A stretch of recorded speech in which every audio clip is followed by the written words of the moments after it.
আবার সেই গুজরাটের প্রসঙ্গে আসি। তো সবাই বলছে স্যার কেন বাংলাকে কেন গুজরাট ফলো করতে হবে, কেন তামিলনাড়ু নয়, কেন কেরালা নয়, কেন তেলেঙ্গানা নয়, কেন হায়দ্রাবাদ নয়।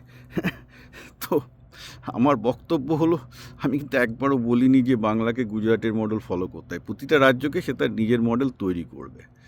হ্যাঁ, একটা ব্যাপার হচ্ছে কি, আমি এর আগে বারবার লিখেছি যে বাংলাকে যদি আজকে আবার ঘুরে দাঁড়াতে হয়, বিভিন্ন জায়গাকার বিভিন্ন মডেল, গুজরাটিদের কাছ থেকে যেমন ব্যবসা শেখার আছে, তেমন এটাও দেখতে হবে চন্দ্রবাবু নাইডু যেরকম ইনভেস্টমেন্ট নিয়ে আসছেন সেটা থেকে শেখার আছে, যেটা নিয়ে আমি আগে নিজেই বলেছিলাম কিন্তু। ঠিক আছে, আবার আমি এটাও বলেছিলাম যে ইস্টার্ন ইউরোপের দুটো কান্ট্রি, এস্টোনিয়া থেকে অনেক কিছু শেখার আছে। এস্টোনিয়াতে সবচেয়ে বেশি পৃথিবীতে বিলিয়নার থাকে, একসময় তারা ব্যাংকরাপ্ট ছিল, রাইট? তো সেখানটায় কী করে তারা হলো, আমি বাইরে একটা ভিডিও বলবো যে এস্টোনিয়া কী করে এত বড় লোক হলো, সম্পূর্ণ এডুকেশনের উপর ফোকাস করে, আইটির ওপর ফোকাস করে এবং বিজনেসের উপর ফোকাস করে। আয়ারল্যান্ড ব্যাংকরাপ্ট হয়ে গেছিলো, সেখান থেকে 20 বছরের মধ্যে খেলা ঘুরিয়ে দিয়েছে। তো প্রত্যেকটা জায়গা থেকে তো শেখার আছে, রাইট? শিখতে আমাদের হবে। শিখতে আপনি যখন কারো কাছ থেকে শিখবেন, সে আপনার পছন্দ অপছন্দের লোক, শত্রু ভেবে তো লাভ নেই। হজরত মোহাম্মদ ওই জন্য বলেছিলেন দরকার হলে চীনে গিয়ে তুমি শিক্ষা নাও। আর রামায়ণে কি দেখছেন, যখন রাবণ মৃত্যুশয্যায় লক্ষ্মণকে, তখন রাম বলছেন রাবণের কাছ থেকে তুমি রাজনীতির শিক্ষা নাও। লক্ষ্মণ বলছেন উনি তো শত্রু।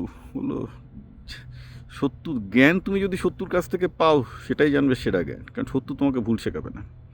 তো ঘটনাটা হচ্ছে এই যে এটা মানে বাঙালি আজকে মাথায় বামপন্থার ভূত, এবং বিভিন্ন ধরনের, সেটা বামপন্থা রামপন্থা যাই বলুন না কেন, এত টাইপের এত কিছু ভূত ঢুকিয়ে দেওয়া হয়েছে তাদের।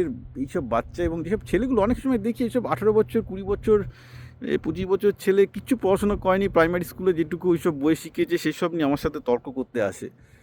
তো ইন্টারেস্টিং ব্যাপারটা হলো এই যে এদের মাথায় এটা একটা ঢুকিয়ে দেওয়া হয়ে গেছে যে এরা সত্য, এরা সত্য, এদের কাছ থেকে কিছু শিখবি না। এবং বাংলার বুদ্ধিজীবীগুলো এরকম সব নোংরামো করে বেড়াচ্ছে, যে মানে ঘৃণা ছড়িয়ে বেড়াচ্ছে, সোজা কথায় আর কি। হ্যাঁ, তো এইভাবে তো হয় না রে বাবা। সবার কাছ থেকে পৃথিবীতে শেখার আছে, সব জায়গা থেকে শিখবে, ওকে?